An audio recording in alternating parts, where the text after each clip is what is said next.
요한복음 강의 오늘 그 20번째 시간으로 오늘은 요한복음 19장을 같이 공부합니다. 요한복음 19장입니다. 요한복음 19장은 모두 42절로 되어 있고요. 예수님이 빌라도 총독 앞에서 재판받으시면서 매를 맞으시면서 그리고 십자가에 죽으시는 그런 내용이 적혀 있습니다. 네 부분으로 나눠 생각할 수 있는데요. 첫째는 1절에서 11절까지는 예수님께서 빌라도에게 재판받으시면서 매를 맞으심, 그 다음에 12절에서 16절까지는 예수님을 석방하려는 빌라도의 마지막 노력, 17절에서 37절까지는 십자가를 지심, 그리고 38절에서 끝절 42절까지는 예수님의 장례식이죠. 이와 같이 네 부분으로 나누어 생각할 수가 있습니다. 그러면 처음으로 19장 1절에서 11절까지 말씀에 나타난 예수님이 빌라도에게 재판받으시면서 매를 맞으시는 그런 내용을 보도록 하죠. 본디오 빌라도는 당시의 유대의 총독이었죠. 총독 본디오 빌라도는 예수님을 심문한 결과 아무 죄가 없음을 알았지만은 예수님을 때리도록 그렇게 명령합니다. 그러니까 군병들이 예수님을 때렸죠. 3절 말씀 보면은 그 사용된 동사들이 모두가 다 불완전 과거형이므로 주님을 모욕하는 일이 계속 반복되었음을 알 수 있습니다. 헬라 말에서 불완전 과거를 쓰게 되면은 어떤 동작이 계속해서 과거에 계속해서 반복되었음을 알 수 있고요. 또 헬라 말에서 현재 동사를 쓰면은 지금 현재 그런 일이 계속해서 일어나고 있고 계속해서 반복된다는 것을 알 수 있습니다. 그러므로 이것은 이거 불완전 과거형이므로 과거에 이런 일이 계속해서 있었다고 말이죠. 주님은 이같이 빌라도의 법정에서 군병들에게 모욕을 당하셨습니다. 예수님은 홍포를 입으시고 가시 멸관을 쓰시고 성난 유대인 군중 앞에 서게 되었습니다. 5절 말씀에 나오는 말씀은 너무 유명한 말입니다. 유명한 화가들이 그림을 많이 그리면서 그 그림의 제목을 이렇게 붙이기도 했습니다. 그 제목이 에체 호모라고 하는 것입니다. ECCE, 에체 호모, HOMO 두 단어죠. 에체 호모라는 말은 이 사람을 보아라, 혹은 여기에 이 사람이 있다, 이런 뜻을 가지고 있는 라틴 말입니다. 이 사람을 보라란 그 말을 우리말 성경에서는 이 사람이로다 라고 번역이 되어 있습니다. 5절 말씀에요. 물론 헬라어 원문에서도 이두 호 안스로포스입니다. 그러므로 보라 이 사람이로다 라고 번역함이 옳습니다. 목적격이 아닌 주격으로 쓰인 명사입니다. 그는 육신으로 말하면 인간으로 오셨습니다. 그는 하나님의 택함을 받은 모든 하나님의 백성들을 대신할 참 사람으로 오신 분이십니다. 그는 믿는 자의 대표자로 둘째 아담이시며 동시에 마지막 아담으로 오셨습니다. 그러므로 빌라도의 이 말은 매우 중요한 의미를 가집니다. 보라 이 사람이로다. 에체 호모. 이 말의 의미를 다시 한번 되새겨볼 필요가 있습니다. 에덴 동산의 아담은 모든 인류의 대표자로서 왔지만은 하나님의 명령을 순종하지 않아서 죄를 지어 그에게서 나오는 그의 모든 후손, 그들이 모두가 다 그 죄가 모든 후세 사람들에게 물들게 되었는데 이것을 오리지널 sin 혹은 또 원죄라고 합니다. 인간은 누구나 원죄를 가지고 태어나며 게다가 출생 후에는 인생을 살아가면서 각자가 짓는 자범죄, actual sin이 있습니다. 누구도 예외일 수 없습니다. 마리아도 마찬가지입니다. 마리아가 없다고, 죄가 없다고 하는, 즉 마리아는 원죄가 없다고 하는 그런 가르침은 잘못된 것입니다. 마리아도 원죄가 있습니다. 그도 예수 그리스도의 피로 말미암아 구속함을 받아야 할 죄인인 것입니다. 여기서 빌라도는 참으로 바른 말을 했습니다. 이 사람이로다. 에체 호모. Behold this man.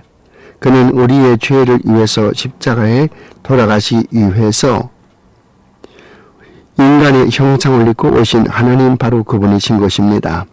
6절 말씀에서 성난 유대인 군중을 향하여 빌라도는 너희가 그를 십자가에 못 박으라고 하는 말은 조롱하는 투로 하는 말입니다. 왜냐하면 빌라도는 잘 알고 있었습니다. 즉 유대인들이 사람을 죽일 권리가 없는 것을 잘 알고 있었기 때문에 조롱조로 한 말입니다.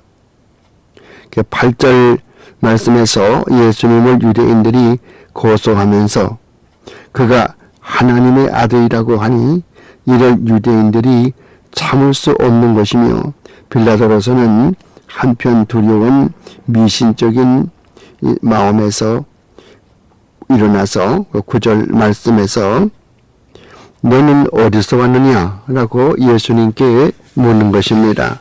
9절 말씀에 그렇게 되어 있죠. 너는 어디서 왔느냐? 예수님께서 빌라도가 묻는 그 말에 대해서 대답할 필요가 없어서 말씀을 하지 않습니다. 그때에 빌라도는 다시 협박합니다. 내가 너를 살릴 권세도 있고 너를 죽일 권세도 있는 것을 알지 못하느냐 라고 협박합니다마는 주님은 그 권세는 위에서 주지 아니하면은 받을 수 없는 것이라고 그 진리를 빌라도에게 말씀합니다. 11절 말씀에서 예수님은 그를 넘겨준 자 즉 가야바가 더욱더 죄가 크다고 말씀하십니다. 요즘 소위 유다 복원론이라고 하는 것이 대두되고 있습니다. 이 말의 뜻이 무엇인가 하니 유다는 하나님의 뜻을 그대로 준행했을 뿐 아무 죄가 없다고 하는 것입니다. 예수님을 은 30회 판 유다는 아무 죄가 없다는 것이에요. 왜 그러냐면은 하나님의 구원의 계획에 따라서 이용되었을 뿐이니까 무슨 죄가 있느냐. 이것이 천주교 일각에서 혹은 또 개신교에서도 마찬가지입니다만은 이렇게 주장하는 신부나 목사들이 요즘 무척 늘고 있습니다. 과연 유다가 죄가 없습니까? 유다는 잘못이 없고 하나님의 예정대로 이용당했을 뿐인데 아무 죄도 없다는 이게 참 옳은 말입니까? 그러나 여기 요한복음 19장 11절 하반절에 가서 보면은 나를 너에게 넘겨준 자가 그 죄가 더욱더 크다고 주님께서 분명히 말하고 있지 않습니까? 성경 어디에 유다가 한 일이 죄가 없는 일이고 유다가 한 일을 칭찬한 일이 성경에 어디 있습니까? 주님은 오히려 유다더러 너는 차라리 출생하지 못했으면 더 좋을 뻔했다고 그렇게 말씀하는 것을 볼 수 있습니다. 그러므로 오늘 기독교 일각에서 일어나고 있는 유다 복원설은 크게 잘못된 것이고 오늘 마지막 때에 성경의 진리에서 어긋나는 많은 사람이 배도하는 그런 한 국민이라고 보아야 옳을 것입니다. 다음에 두 번째 요한복음 19장 12절에서 16절까지 말씀에 나타난 예수를 석방하려는 빌라도의 마지막 노력의 실패를 보겠습니다. 빌라도는 예수님에게서 아무런 사형에 해당되는 얼마나 그런 죄를 찾지 못해서 그를 석방시키려고 기도했습니다. 그렇지만 성난 유대인들이 빌라도를 계속 괴롭혔습니다. 자신을 왕이라고 하는 자를 살려주면은 당신이야말로 로마의 충신이 아니라는 말에 빌라도는 어쩔 수가 없었습니다. 빌라도는 이런 일로 인하여서 그간에 쌓아놓은 업적을 무너뜨릴 수가 없었습니다. 만일 이번에 자신을 왕이라고 하는 이 예수를 그냥 살려두었다가는 그 사실이 로마의 황제의 귀에 들어가게 되면은 빌라도는 그 지위를 다 상실하겠기 때문에 빌라도는 전전긍긍합니다. 이것이 빌라도에게도 문제가 되었고 역사를 통해서 보면은 항상 그러했습니다. 지금도 그래서 많은 선량한 사람들이 피해를 봅니다. 지조가 곧고 굳은 사람은 없는 것일까 하고 생각해 봅니다. 바른 것을 바르다고 말할 수 있는 용기 있는 사람, 진리를 위해서 살고 진리를 위해서 죽을 수 있는 사람이 있는가 하는 것이죠. 그런 사람이 언제나 아쉬운 이 세상입니다. 요컨대 성삼문 같은 사람이나 정몽주 같은 사람, 영국의 존 위클리프 같은 사람, 또 그의 제자였던 체코슬로바키아의 프라그 대학의 총장이었던 존 후스 같은 사람, 또는 스코틀랜드의 조지 위셔드 같은 사람, 패트릭 해밀턴 같은 사람, 이러한 사람이 필요할 때 우리는 살고 있습니다. 그러나 아무리 눈을 씻고 보아도 우리 주위에는 이렇게 진리를 위해 살아가는 사람, 진리를 위해서 몸바쳐 살아가는 사람 참 찾아보기 드문 이 시대에 우리가 살고 있습니다. 빌라도도 마찬가지입니다. 자기의 권세와 자기의 명예, 자기의 지위, 이것이 더욱더 중요했습니다. 진리이신 예수 그리스도, 하나님이신 예수 그리스도를 십자가에 못 박는 것보다 자기 자신이 권리를 지키는 것, 이것이 그에게는 더 중요했습니다. 성난 군중이 당신만이 예수를 살려두면 당신은 로마 황제에게 불충하는 사람이요. 이런 말을 들을 때 빌라도는 어쩔 수 없이 예수를 군중에게 내어주고 마는 것입니다. 이와 같이 빌라도처럼 하나같이 개인의 명예 권력을 진리보다도 귀중하게 생각하면서 상전에게 아부하는 세상에 살고 있는 진리의 파수꾼은 외롭기만 하고 그 가는 길은 험한 가시밭과도 같은 길입니다. 이것이 오늘의 기독교 교계의 사정입니다. 진리의 말씀 바로 전하는 목사는, 전도자는 아무 인기도 없고 아무도 그에게 접근하려 하지 않고 남에게 소외당합니다. 이것이 오늘의 세태가 아닙니까? 빌라도는 진리이신 예수를 앞에 세워놓고도 진리가 무엇이냐 몰랐던 영적으로 눈이 아주 어두운 사람이었습니다. 개인의 권력에 집착한 육적인 사람이었습니다. 주일마다 예배 드릴 때 우리가 외우는 사도신경에는 본디오 빌라도에게 고난을 받으사, 그러면 그 구절이 들어가게 된 일입니다. 살릴 권세도 있고 죽일 권세도 있다고 스스로 빌라도 자신이 말한 그 말씀에도 불구하고 빌라도가 죄를 찾을 수 없는 예수를 성난 군중에게 넘겨준 것은 분명히 죄인 것입니다. 길이길이 역사에 남을 죄입니다. 우리도 역사에 남는다는 사실을 잊지 말아야 됩니다. 후세 사람들이 여러분과 내가 걸어온 이 길을 어떻게 생각할까 하고 항상 이것을 생각해 보십시오. 우리의 후손들이 아니면 후세 역사가들이 나를 어떻게 기록할까? 이것을 생각한다면 한시라도 우리가 하나님의 말씀에서 떠나 살 수 없고 진리의 말씀을 회방할 수 없고 불의와 타협할 수가 없는 것입니다. 그럼에도 불구하고 얼마나 많은 목사들이, 얼마나 많은 전도자들이 전부 진리에서 떨어져 나갑니까? 이것이 마지막 때에 배도하는 이 마지막 때의 이 교계의 현실입니다. 사람들은 균맛을 좋아합니다. 그래서 성경에도 디모데후서 4장에 가서 보면은 마지막 때 사람들이 귀를 진리에서 돌이켜서 허탄한 이야기를 쫓으려는 때가 그럴 때가 온다고 말씀을 했습니다. 그러나 바울은 디모데에게 편지하면서 너는 고난을 참으면서 이 전도일을 열심히 하라고 그렇게 가르쳐주지 않습니까? 이것이 어찌 디모데에게만 한 말이겠습니까? 하나님께서 바울을 통해서 우리 모든 성도들에게 하는 말이 아니겠습니까? 지금 사람들은 귀가 가려워서 귀를 진리에서 돌이켜서 허탄한 이야기를 좋아합니다. 그러나 우리는 고난을 참으면서 온갖 조롱과 온갖 멸시와 온갖 우리에게 퍼붓는 그러한 모욕을 참으면서도 하나님의 말씀을 바로 전할 그런 일이 우리 앞에 있는 것입니다. 15절 말씀에 내가 너의 왕을 십자가에 못 박으랴 라고 한 그 빌라도의 말로 군중의 마음을 떠보기 위한 조롱조롱한 말입니다. 군중은 우리에게는 시자 밖에는 왕이 없나이다 라고 하였고, 이는 그런 말을 기대했던 베드로를 기쁘게 했습니다. 이 빌라도는 군중으로부터 그런 말을 듣기를 원했습니다. 우리에게는 시저 즉 가이사 밖에는 왕이 없는데 어떻게 다른 왕이 있다고 말합니까? 그렇게 이야기하는 것이죠. 그 다음에 그래서 결국은 빌라도는 예수님을 그냥 군중에게 넘겨주는 것이죠.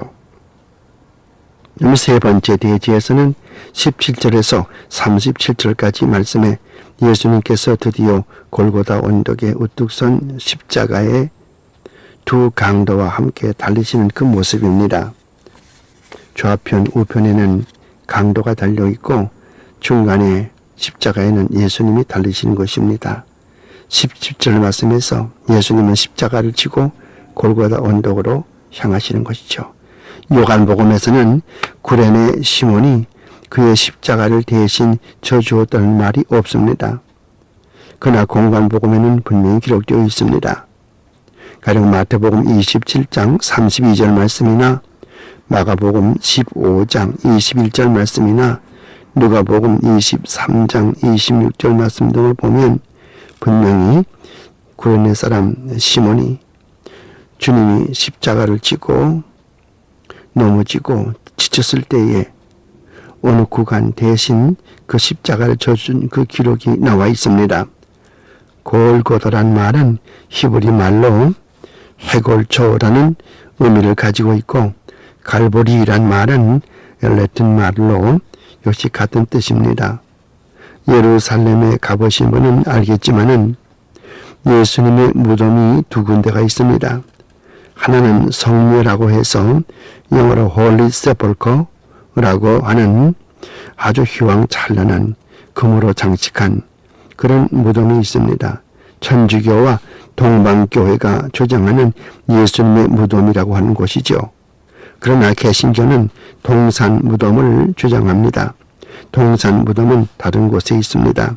이는 예루살렘 영문 밖에 있습니다. 이는 1880년대에 영국 사람이 발견한 무덤으로, 여기가 예수님의 무덤으로 신빙성이 강한 증거는 주위의 모든 환경이 성경에서 묘사하는 아리마대 요셉의 무덤과 너무도 닮았기 때문인 것입니다. 문자 그대로 예루살렘 성 밖에 위치한 것은 물론이고 그 앞에 정문이 있거나 또 그것이 바로 사람의 해골초처럼 생긴 것을 보면은 여기가 예수님께서 묻혔던 그 무덤이라고 그렇게 개신교는 믿고 있고, 오늘도 성지순례 가면은 여기로 안내되어서 예수님이 묻혔던 것을 볼 수가 있고, 그 무덤 속에 들어가면 사람이 하나 누울 만한 그런 흠뻑 그렇게 파진 그런 돌이 있습니다. 옛날 사람들은 무덤을 만들 때는 항상 화강암을 깎아가지고 화강암에다 가서 무덤을 만들었으니까요. 18절 말씀 보면은 요한은 유월절에 대해서 이야기하고 있습니다. 유월절을 많이 이야기하죠. 유월절은 유대인의 큰 명절이지만은 여기서는 예수님이 유월절의 어린 양으로 희생의 제물로 오심을 부각시키기 위해서 사도 요한은 여기서 유월절과 연관시켜서 기록하고 있습니다. 19절 말씀 보면은 공관복음에는 없는 말씀이 있는데, 본디오 빌라도가 주선해서 예수님의 십자가의 명패를 그렇게 썼습니다. 여러분들 가끔 예수님이 십자가에 달린 그런 그 성화가 있죠. 또는 무슨 크루시픽스라고 해가지고서 그런 그 목상 있지 않습니까?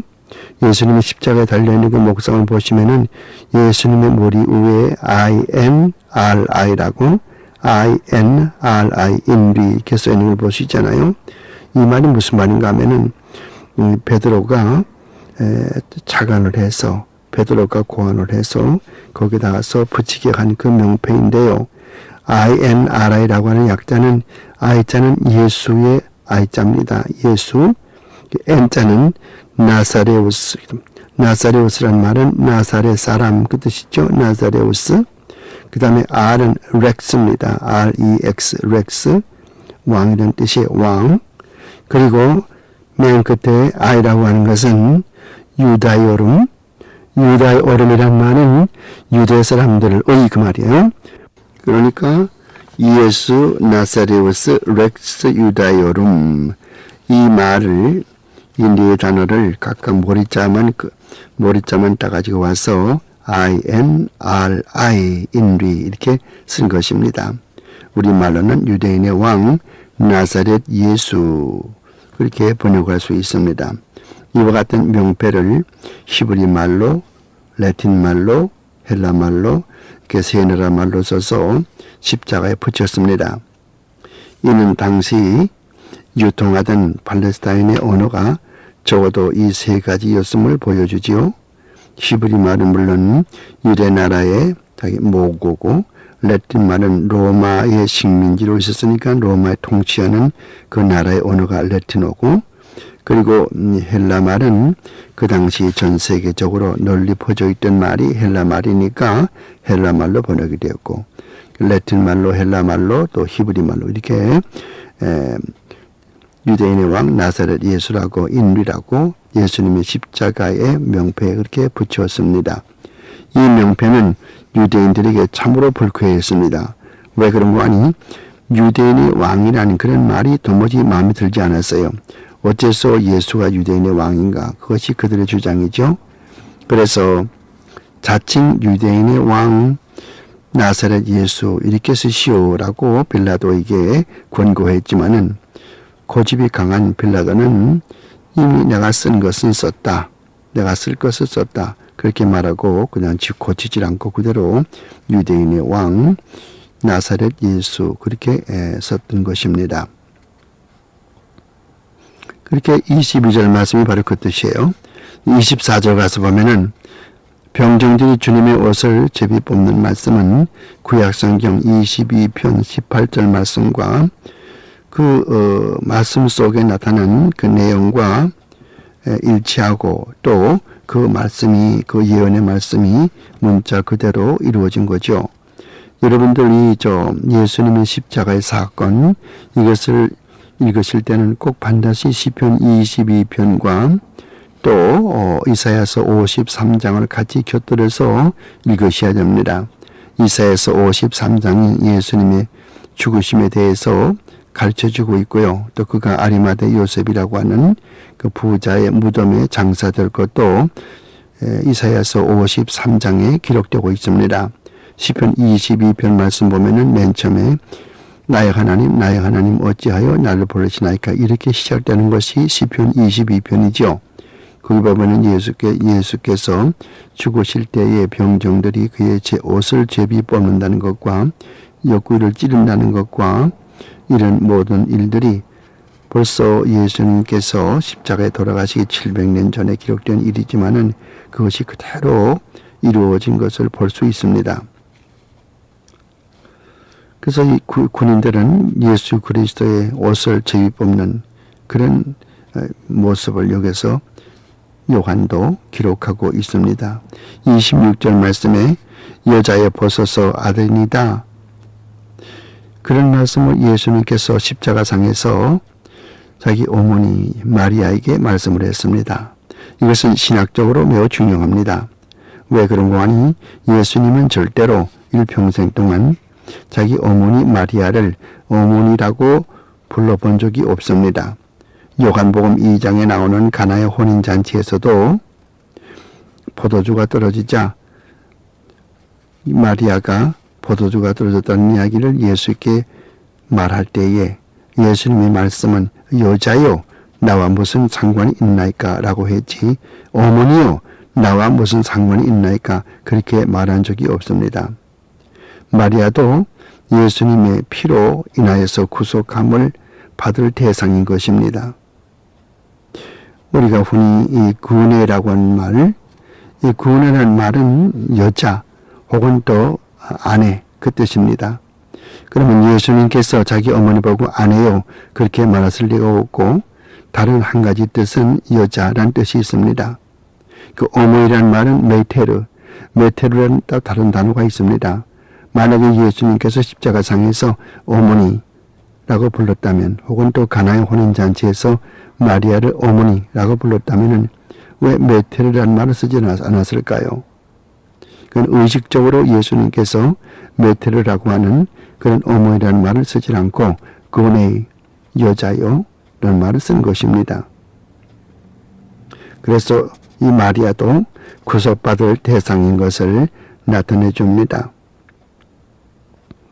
마리아도 예수님의 피로 인하여서 구속함을 받아야 되는 것입니다. 28절과 29절 말씀 가서 보면은 십자가상의 주님은 목말다 또 다 이루었다 라는 말을 남기셨습니다.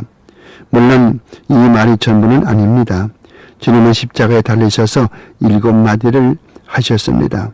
나머지는 누가복음에 기록되어 있습니다. 목마르다는 말은 십자가에 죽는 사람의 공통되는 현상입니다. 십자가에 달리면은 우선 현기증이 나고 손발이 독이 올라 붓게 되고 심장이 두근거리고 피를 쏟으니 목이 마르게 되고 사람을 말려서 죽이는 가장 무서운 형벌이 십자가의 형입니다. 그래서 로마의 세네카라고 하는 사람은 당시 로마에서 성행하고 있던 이 십자가의 고통을 묘사하며 보통 죽음보다도 1000배나 더 고통스러운 죽음이 십자가의 죽음이라고 말한 적이 있습니다. 사용되는 못은 어떤 못일까요? 우리가 흔히 보는 그런 작은 못이 아닙니다. 기원 67년 영국 런던에서 발견된 로마 군인들이 가지고 다니던 장비에서 발견된 이 못을 보면은 길이가 9인치나 되는 쇠못이며 십자가에 처형될 때는 그 죄인의 손바닥에 못을 치는 것이 아니고 그 죄인의 팔목에 이 못을 박습니다. 다리는 두 다리를 모두 발을 포개 가지고서 그리고서 이 못을 박는다는 그런 고고학적인 자료가 있습니다. 오스트레일리아의 고고학자로서 유명한 분이 있는데 블레이클록입니다. B-L-I-K-E-L-O-C-K 블레이클록. 그 사람이 쓴 New Testament Archaeology 신약 고고학이라는 책이 있는데 그 책 보면은 죄인들을 십자가에 못 박을 때는 반드시 두 발을 포개 가지고 거기에다 못을 박고 또 이 손바닥에다 못을 박으면 찢어지니까 손바닥에 못을 박는 것이 아니고 손목에다 가서 팔목에다 못을 박는다는 그런 내용을 읽어볼 수가 있습니다. 그래서 피가 점점 흐르게 되면 목이 마르게 되죠. 그래서 여기 성경 말씀 보니까 식초를 예수님의 입에다 대주었다고 그랬습니다. 물론 이 식초는 그 무슨 장대 같은 것을 바쳐야만 그 높이 달린 십자가 달린 예수님의 입에 닿을 수가 있겠죠. 그래서 역시 또 블레이클로크 책 뉴 테스트먼트 아케올로지 신약 고고학 그 책을 보면은 로마 군인들이 자기들이 가지고 다니는 창에다가서 끝에 이 식초를 발랐던 그 스펀지 그것을 예수님께 창에 끼워서 높이 달린 예수님께 입에다 대주었다 그렇게 기록되고 있습니다. 왜 식초를 예수님께 드렸습니까? 이는 고통을 돌기 위해서이지만은 주님은 그 식초를 받지 않았습니다. 32절에서 33절까지 말씀 보면은 십자가에 같이 달린 두 강도의 다리 뼈를 꺾는 그런 내용이 나옵니다. 그 다음 날은 유대인들의 유월절이죠. 6월절에 시체가 달려있는 것은 좋지 않다고 해서 유대인들이 주장을 해서 이 시체를 빨리 치워달라고 했습니다. 예수님과 함께 달린 좌우의 강도 그는 아직 죽지 않아서 로마 병정들이 그의 다리를 꺾어서 결국은 죽였고 그리고 예수 그리스도께 와서는 이미 운명하셨으므로 다리를 꺾을 필요가 없었습니다. 그래서 참으로 예수님의 옆구리를 찔렀지요. 이렇게 보면은 성경에서 말씀하신 시편 34편 20절에서 말씀하신 그의 뼈가 하나도 상치 아니하고 보호하셨으며, 그런 말씀이 그대로 이루어진 걸 볼 수 있죠. 이와 같이 성경에 기록된 모든 예언의 말씀은 모두 예수님께 집중되어 있고, 그 이 모든 구약의 예언의 말씀들은 예수님께서 하나같이 모두가 다 성취된 것입니다. 이제 마지막 한 가지 성취 아직 못된 것은 예수님이 영광의 구름을 타고 이 땅에 오시는, 산자와 죽은 자는 심판하기 위해서 이 땅에 오시는 그 마지막 재림의 날, 이것만이 남아있고 나머지는 모두가 다 성취되어 있습니다. 심지어 사람들이 예수님을 배반하고 진리의 말씀에서 돌이켜서 성경의 진리에서 떨어져 나가는 그런 일까지도 구약에서 이미 예언된 사실들인 것입니다. 군병들이 예수님의 이미 운명하신 것을 알고 창으로 옆구리를 찌르니 피와 물이 나왔다고 성경은 기록하고 있습니다. 예수님의 문자 그대로 돌아가신 것입니다. 독일의 자유주의자들이 말하는 것처럼 죽은 듯이 보인 것이 아니라, 또 기절한 것이 아니라 실제로 예수님은 십자가상에서 하나님의 택한 백성의 죄를 위해서 운명하신 것입니다. 이 강의는 뒷면에 계속되겠습니다. 여기서 팁을 뒤로 돌려 놓으시기 바랍니다.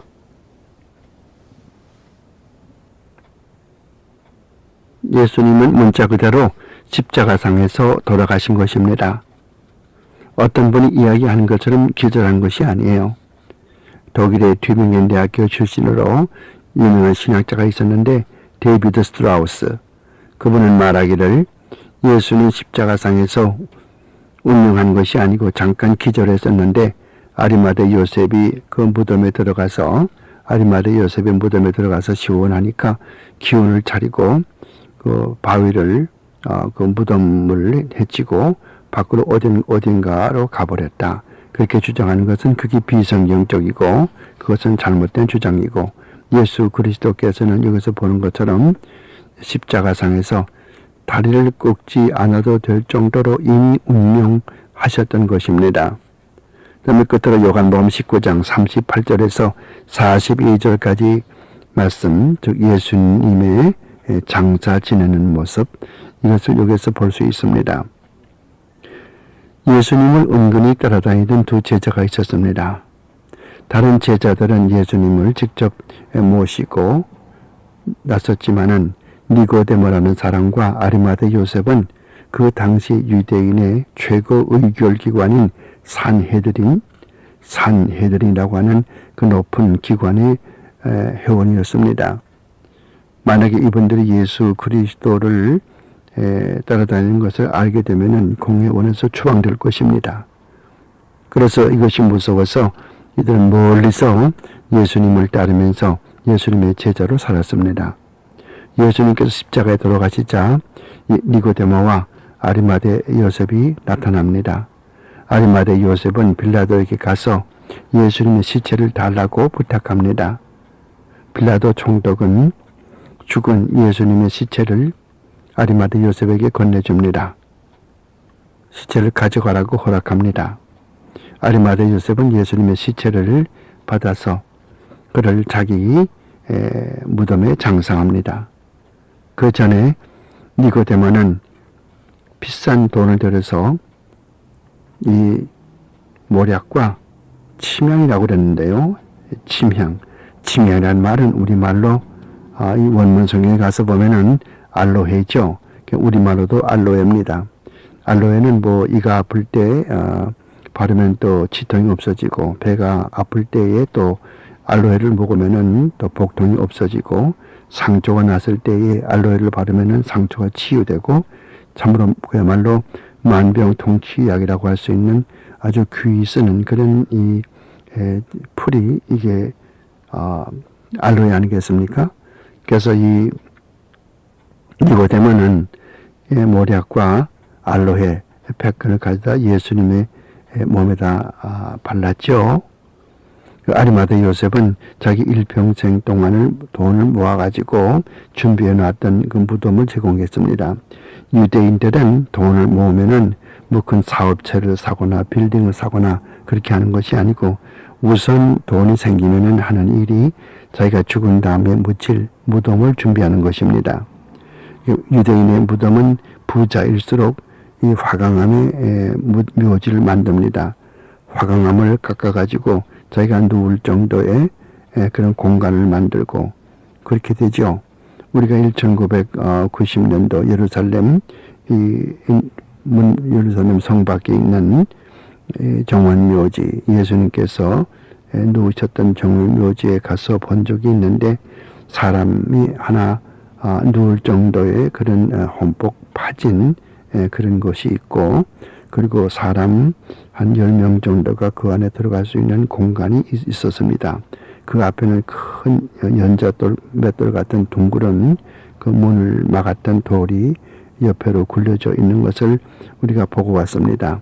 그리고 그 주위는 해골초, 사람의 머리처럼 해골초처럼 생긴 해골, 저처럼 생긴 그런 곳에 이런 무덤이 있었고, 모두가 화강암 속에다 이런 무덤을 만들었던 것인데, 아리마대 요셉은 공예원으로 일평생 동안 모은 돈을 가지고 이 화강암에다 좋은 자기 무덤을 준비해 놨었는데, 이 무덤을 예수님께 바쳤던 것입니다.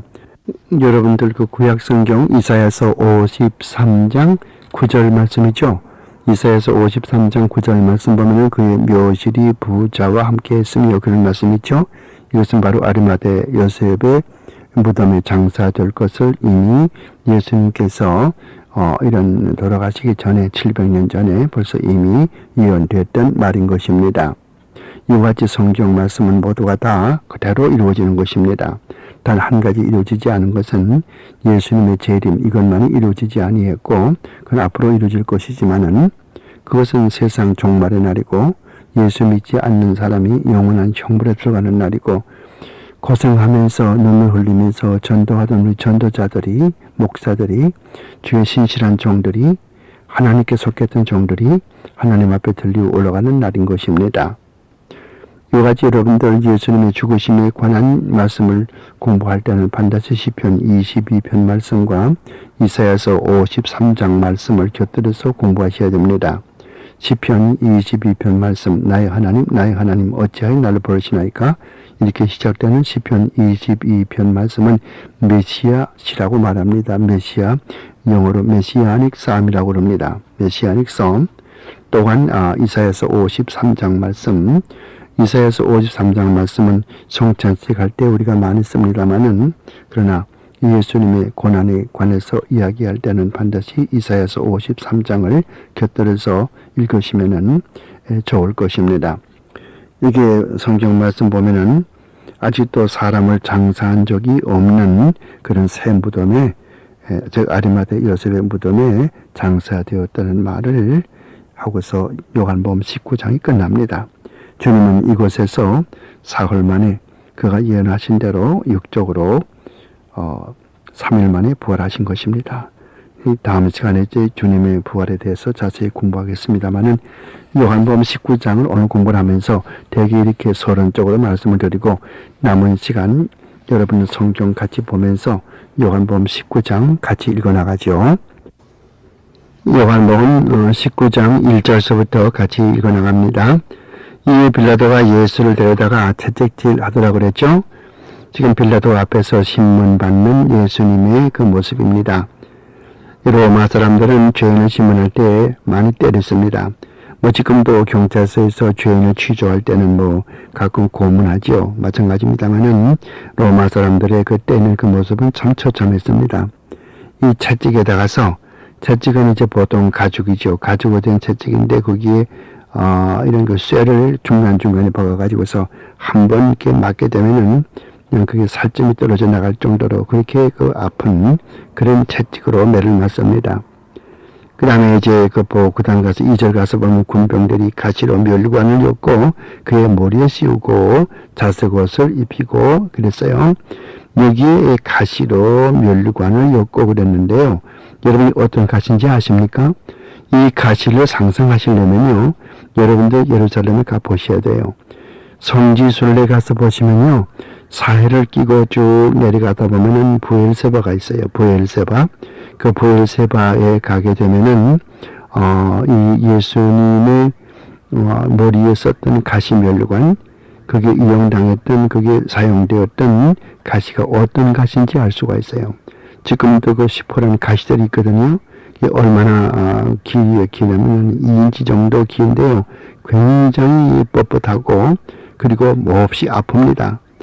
우리 학생들을 거느리고 1990년 성지순례에 갔을 때에 학생들이 그걸 보고서 얼마나 울었는지요. 그런 가시로 이렇게 관을 만들어서 예수님 머리에 씌우신 것입니다. 지금도 집에 그런 그 가시 거기서 꺾지 못하게 하죠. 꺾으면 안 되니까, 법적으로 안 되니까.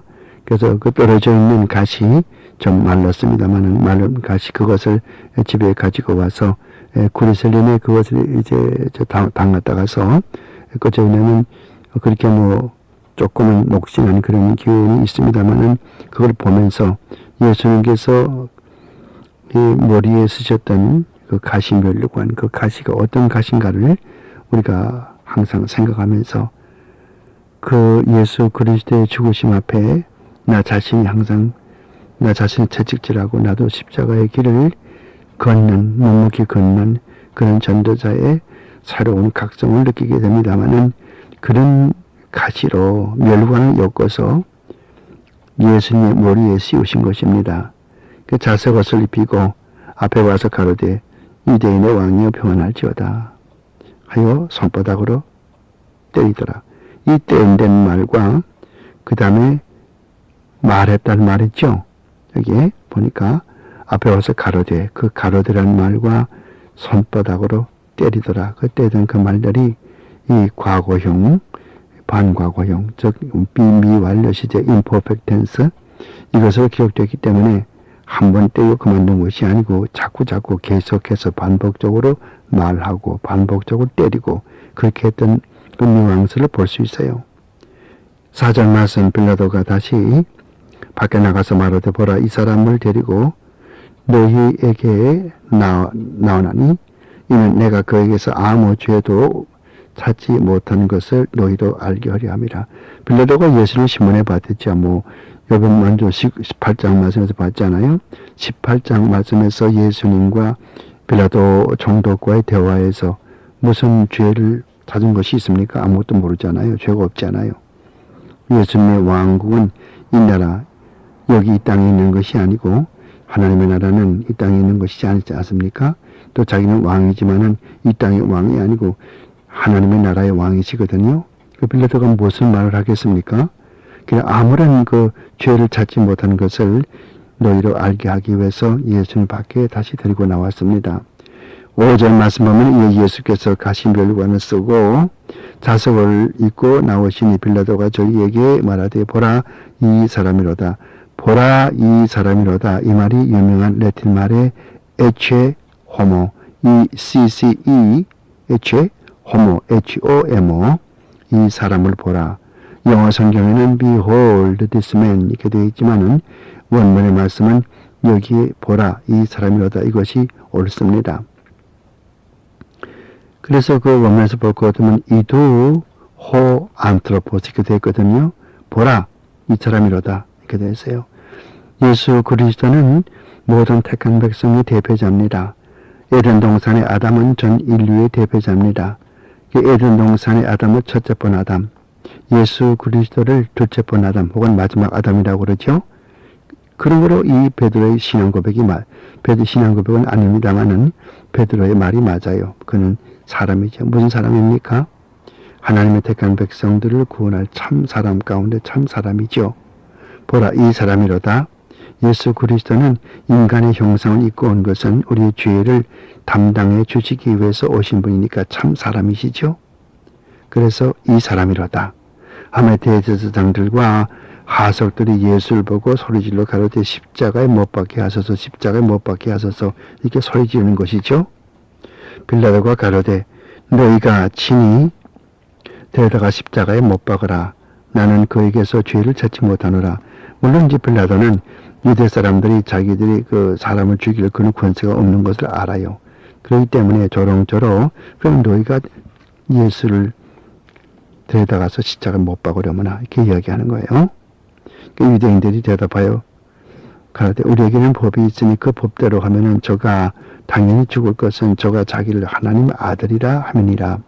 하나님의 아들이라고 그러는데 그걸 우리가 어떻게 참을 수 있겠냐. 어떻게 예수가 하나님의 아들이냐.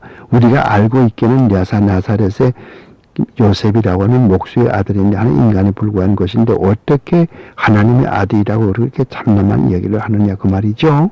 그러니까 이 유대 사람들은 그걸 참지 못하는 거예요. 그렇기 때문에 죽여야 된다고 하는 것이죠.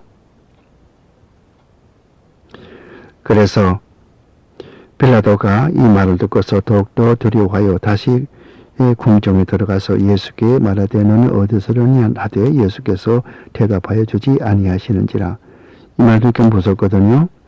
하나님의 아들이 정말 이번에 하나님의 아들인가 그럼 참 무슨 또 나에게 나쁜 일이 생기지 않겠는가 싶어서 이 미신적으로 여기에 이 빌라도는 다시 예수를 궁전 안으로 데리고 들어와서 네가 어디서 왔느냐 이렇게 묻는 거예요. 대답하지 않죠. 10절 말씀에 빌라도가 가로되 내게 말하지 아니하겠느냐? 내가 너를 놓을 권세도 있고 십자가에 못 박을 권세도 있는 줄을 알지 못하느냐? 이렇게 위협하는 거죠. 11절에 예수께서 대답하여 가로되 대답하시되 위에서 주지 아니하시면은 나를 해할 권세가 없으리니 그러므로 나를 내게 넘겨준 자의 죄는 더욱더 크니라. 물론 예수를 빌라도에게 넘겨준 이 가야바의 죄는 더 크다 그 말이겠죠. 그러니까 모든 권세는 하늘에서 나기 때문에 빌라도가 그런 권세를 가지고 사람을 죽이고 사람을 살리고 한다고 그러지만은 그런 권세가 따지고 보면은 자기 권세가 아니고 위에서 하나님께서 그런 권세를 줬기 때문에 그런 것인데 하나님의 아들을 파는 가야바 같은 사람은 더욱더 죄가 크다 그렇게 이야기하는 것이죠. 이러므로 빌라도가 예수를 놓으려고 힘썼으나 유대인들이 서로질러 가로되 이 사람은 로미는 가이사의 충신이 아닙니다. 무릇 자기를 왕이라 하는 자는 가이사를 반역하는 것이니다. 이렇게 이야기하는 거예요. 만약에 당신이 이 나라의 총독인데 자기 자신을 왕이라고 하는 예수를 놓아주면은 어떻게 가이사에 충성한 그러한 신복이 될 수 있겠는가 이렇게 협박을 하는 거죠. 그러니까 이 말을 듣고 나니까 또 빌라도가 그렇다거든요. 그러니까 빌라도의 생각은 자기 권력과 자기 권세 이것을 유지하기 위해서 애쓰는 사람인데 만약에 자기를 왕이라고 하는 가이사 황제가 뻔히 있는데 또 예수가 왕이라고 그러니까 이런 사람을 달려두면은 또 그런 소식이 가이사 황제의 귀에 들어가면은 빌라도가 당장 목이 잘릴 테니까 그걸 두려워해서 진리를 외면해버리고 세상과 타협하는 군중과 타협하는 이런 비겁한 이 빌라도의 모습을 여기에서 볼 수 있으며 오늘도 복음을 충실히 전하는 사람은 누가 뭐라고 그래도 진리의 말씀에 충실하지만은 자기의 권세와 명예와 자기 교권 이것만 생각하는 사람은 하나님의 말씀은 온데간데 없고 진리의 말씀은 온데간데 없고 높은 사람에게 권세 있는 자에게 아부하는 모습 이것을 볼 수 있죠. 사람은 지금이나 똑같이 예나 똑같이 전부 자기 자신의 중심적으로 살아가는 그런 모습을 볼 수 있어서 참으로 서글픈 생각이 드는 것입니다. 빌라도가 이 말을 듣고 예수를 끌고 나와서 박석이라고 하는 곳에서 재판석에 앉았더라. 이날은 6월절 예비일이었죠. 6월절 예비일 토요일날 전날 금요일이죠. 때는 제6시라 아침 6시죠. 빌라도가 유대인들에게 말하되 보라 너의 왕이로다 이렇게 이야기하는 거예요. 저희가 소리 지르되 없이 하소서 저를 십자가에 못 박게 하소서. 빌라도가 가로되 네가 너의 왕을 십자가에 못 박으랴. 대제사장들이 대답하되 가이사 외에는 우리에게 왕이 없나이다 하니 이에 예수를 십자가에 못 박히게 저희에게 넘겨주니라. 여기에서 16절 말씀에서 이미 이 빌라도는 가이사에게 신임을 얻고 가이사의 비유를 건드리지 않고 그래서 또 유대인들에게 졌습니다. 져서 결국 예수님을 유대인들에게 넘겨주게 되죠. 성난 군중들이 그렇게 소리 지릅니다. 십자가에 못 박으라고 애쓰는 거예요. 불과 며칠 전만 하더라도 예루살렘에 입성할 때에 호산나 호산나 다윗의 자손으로 오시는 이여 그렇게 환영하던 군중들이 불과 며칠 후에 이렇게 성난 폭도로 변해가지고 하나님의 아들 예수 그리스도를 십자가에 못 박으라고 외친 그 모습을 볼 수 있을 때에 그 인간의 참 간사함을 볼 수가 있습니다. 17절 말씀 보세요. 저희가 예수를 맡으니 예수께서 자기의 십자가를 지시고 해골 히브리 말로 골고다라고 하는 곳에 나오시니 저희가 거기서 예수를 십자가에 못 박을새 다른 두 사람도 그와 함께 좌우편에 못 박으니 예수는 가운데 섰더라 그랬어요. 이건 뭐 또 우리가 잘 아는 얘기죠. 누가복음 보면은 그 두 강도 가운데 한 사람이 회개하고 또 당신의 나라가 임할 때 나를 기억하소서 그런 말씀을 하죠. 누가복음 24장 보면은 요한복음은 그런 말씀이 없고 두 강도가 예수님과 함께 달렸다는 말만 나와 있습니다. 십자가에 못 박을새 다른 두 강도도 그와 함께 좌우편에 못 박이니 예수는 가운데 섰더라. 빌라도가 패를 써서 십자가 위에 붙이는 이것도 다른 복음서에는 없는데 공관 복음은 없는데 요한 복음에만 나타나 있죠. 빌라도가 이 명패를 만들도록 그렇게 지시해서 그 십자가 위에다 붙이는 것입니다. 나사렛 예수 유대인의 왕. 이것이 여러분들 가끔 그 예수님의 십자가에 달린 그런 그 그림이나 또 그 성상이 있지 않아요? 목상. 그 보면 맨 꼭대기에 INRI 인류라고 이렇게 써있죠. 아마 그것이 무엇인가 궁금했을 거예요.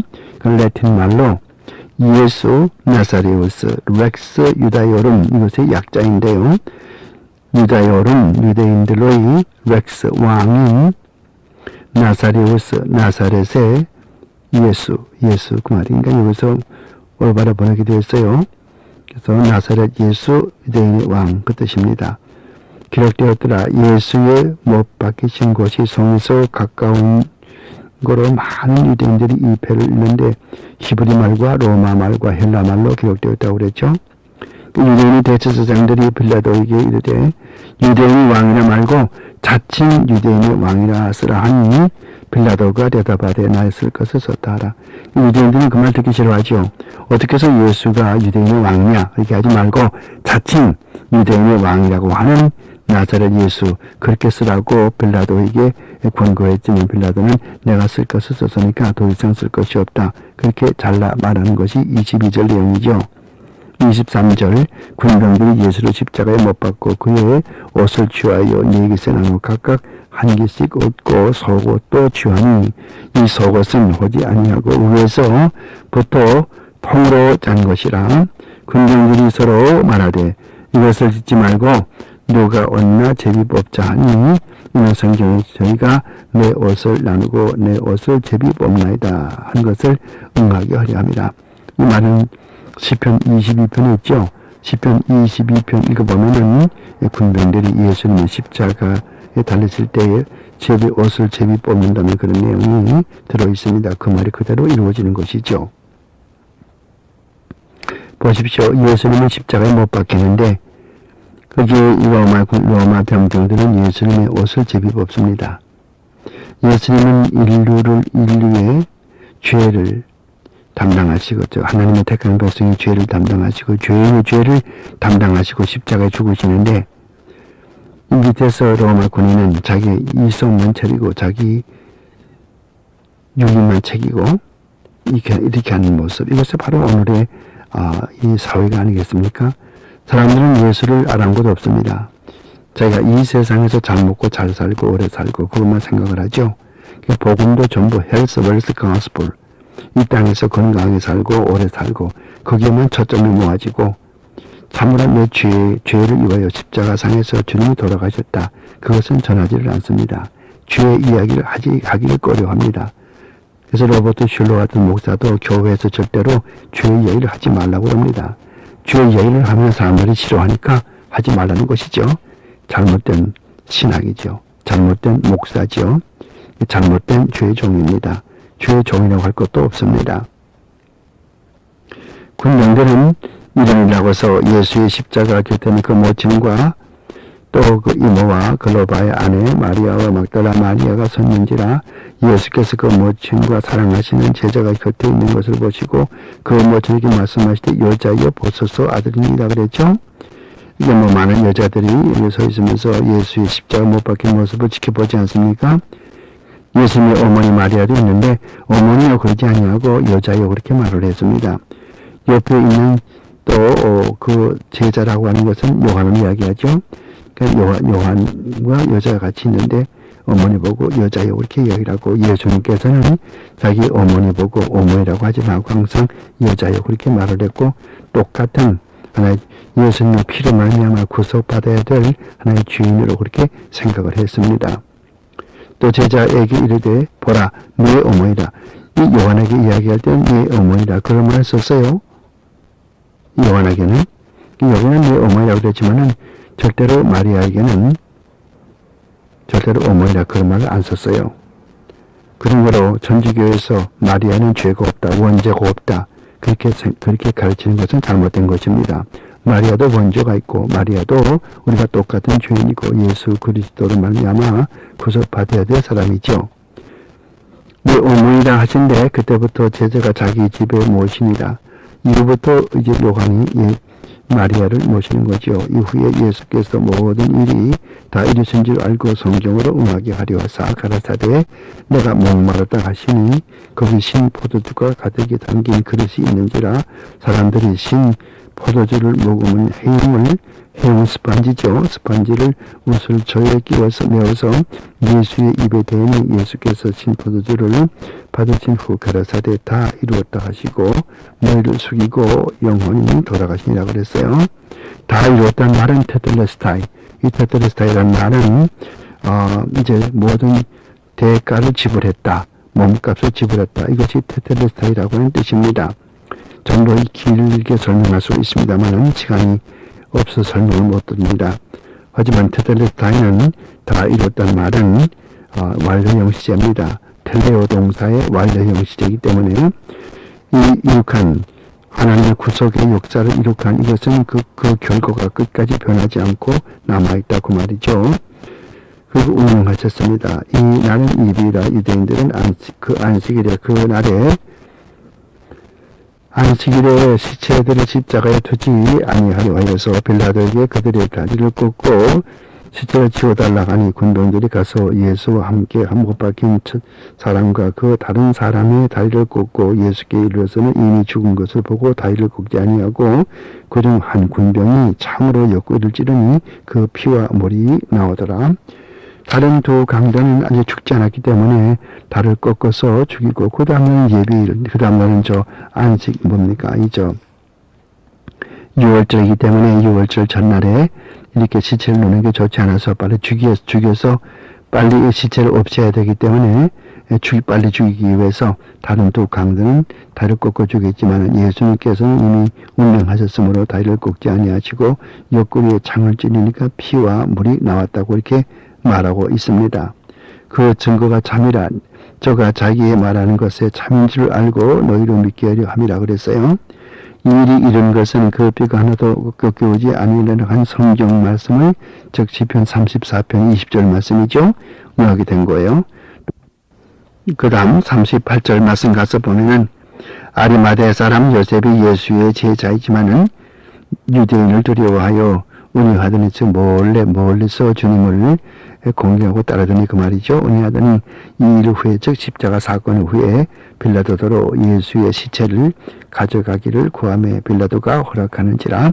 그러니까 아리마대 요셉은 예수님을 은근히 사모하면서 공회원이니까 즉 산헤드린의 공회원이니까 다른 유대인들이 알면 또 핍박을 받으니까 공적으로는 나타나지 않고 몰래 예수님을 사모하면서 예수님의 제자로 살았는데 십자가에 돌아가시자 예수님의 시체를 달라고 빌라도에게 간청하니 빌라도가 예수님의 시체를 이제 인계해 주었지요. 빌라도에게. 그 39절 가서 보세요. 일찍 예수께 밤에 나왔던 니고데모도 몰약과 침향 섞인 것을 100근쯤 가지고 온지라 그랬어요. 여기에 침향이라는 말은 아까 말씀드린 대로 알로에, 우리가 보통 약용으로서는 알로에 있잖아요. 풀, 그것을, 그 향이죠. 그것을 이제 섞은 그런 그 향유를 100근쯤, 100근이면 상당히 돈이 많죠. 이런 것을 가지고 와서 예수님의 시체에 발랐다고 이렇게 이야기를 했어요. 니고데모는 물론 이제 요한복음 3장에 나오는 밤중에 주님을 찾아와서 사람이 어떻게 영생을 얻으리까 그 말씀을 한 사람이죠. 이 예수의 시체를 가져다가서 유대인의 장사법대로 그 향품과 함께 세마포로 쌌더라. 예수의 십자가에 못 박히신 곳에 동상이 있고 그 동산 안에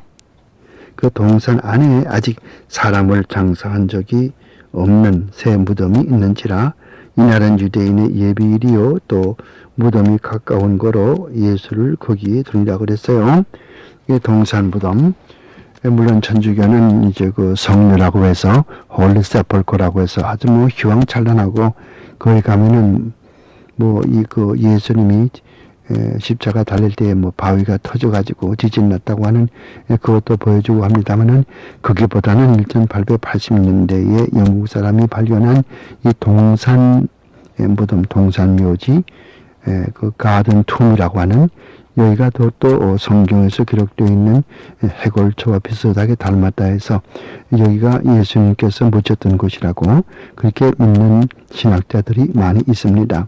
그래서 예수님께서는 니고데모가 100근이나 되는 그런 비슷한 향유를 바르고 또 함께 무덤 속에 가지고 가고, 그리고 또 아리마대 요셉은 자기 일평생 동안에 돈 모아가지고 자기 죽을 때 쓰려고 썼던 그 무덤을 예수님께 드린 그런 이야기를 여기서 볼 수가 있죠. 아까도 말씀드렸지만 유대 사람들은 돈을 벌면은 그 돈 가지고 자기 무덤을 장만합니다. 무덤도 보통 뭐 땅을 파는 것이 아니고 돌, 암석이죠. 암석 그 화강암을 써가지고서 화강암을 깎아가지고 그 속에 자기가 누울 그런 그 묘지를 만드는 거예요. 그리고 그 묘지를 덮도록은 가리우도록은 큰 연잣돌을 이제 거기다 가리우죠. 그러면 그것이 유대인 사람들의 장사가 좀 무덤이 되는 것입니다. 그래서 그 아리마대 요셉의 무덤에 예수께서 거기에 묻히시고, 뭐 시편 이사야서 53장 9절 말씀에도 나타나 있죠. 그 묘실이 부자와 함께했고 그 말이 그대로 이루어진 것이죠. 예수님 이곳에서 3일 후에, 예수님께서는 3일 후에 이곳에서 육적으로 부활하셨습니다. 다음 시간에는 20장 말씀을 통해서 예수님의 부활을 공부하죠. 오늘 강의 여기서 마치겠습니다.